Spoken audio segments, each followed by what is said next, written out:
ખેડૂત ભાઈઓ સાવધાન. હજી પણ આપણે આપણા ઉપર જે કુદરતી આફત આવેલી છે, આફત હજી પણ ઓછી થવાની નથી ભાઈ. ખેડૂત ભાઈઓ હજી તારીખ 30, 31 અને 1 તારીખ સુધી અને 31 તારીખે તો મીનું વાવાઝોડું ઠોકાવાનું છે. એટલે ખેડૂત ભાઈઓ જે તમે માલ ઠાક્યો હોય વ્યવસ્થિત પાછી વજન લઈને કંઈક બાંધી દેજો ને, એ ઉડાડી નાખશે બધું માલ તમારો. ઘાસચારો ને એ બધું ચારો છે કે મોર ઢાકેલ વ્યવસ્થિત ઢાંકજો. હજી તારીખ 31, 30, 31 ને 1 તારીખ સુધી વરસાદ છે. પછી 2 તારીખથી આપણી જે આફત છે, કુદરતી આફત હોય નીકળી જાય છે. એટલે મારે તમને ચેતવણી એટલે આપવી પડે કે ભાઈ ખેડૂત ભાઈઓ સાવધાન થઈ જાજો. હજી આપણા ઉપર આફત મંડાયેલી છે. અને જે ખેડૂત ભાઈઓ હિંમત રાખજો ભાઈ, તમારી એક મોસમ ગઈ છે, આખો ભાવ તમે નથી હારી ગયા.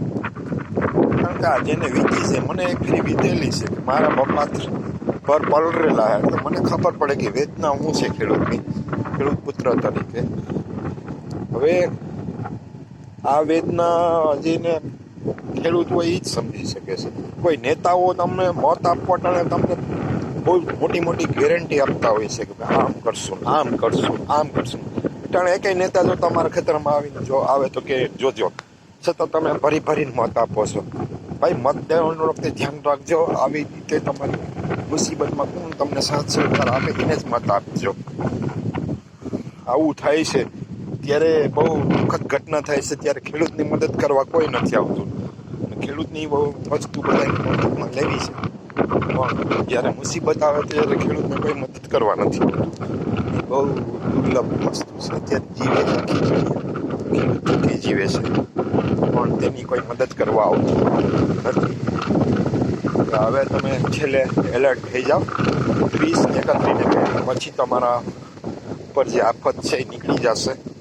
એટલે હવે 3 દિવસ સુધી આપણે હજી મન કઠણ, દિલ કઠણ રાખીને મુસીબતનો સામનો કરવાનો છે. અને આ મિની વાવાઝોડું છે એ ફૂંકાવાનું છે. એટલે આવજો ખેડૂત ભાઈઓ, હિંમત રાખજો. કોઈ આત્મહત્યા કે એવું કંઈ કરતા નહીં ભાઈ. ઘણા ખેડૂતો પાક નિષ્ફળ થયેલા આત્મહત્યા કરેલી હશે. આ આપણા કિસ્મતમાં છે ભાઈ, નસીબમાં છે. તમારો એક પાક નિષ્ફળ થયો, શિયાળુ પાક તો ઉભો છો ને. કોરા દુષ્કાળ કરતા તો કાંઈ નથી ને, કોરા દુષ્કાળમાં કાંઈ ઉત્પાદન ન થાય. એના કરતાં સારું છે. એટલે તમે ધ્યાન રાખજો ખેડૂત ભાઈઓ, હિંમત રાખો. જીવતા છે તો બધું છે ભાઈ, એટલે ચિંતા કરશો નહીં. આવજો ખેડૂત ભાઈ.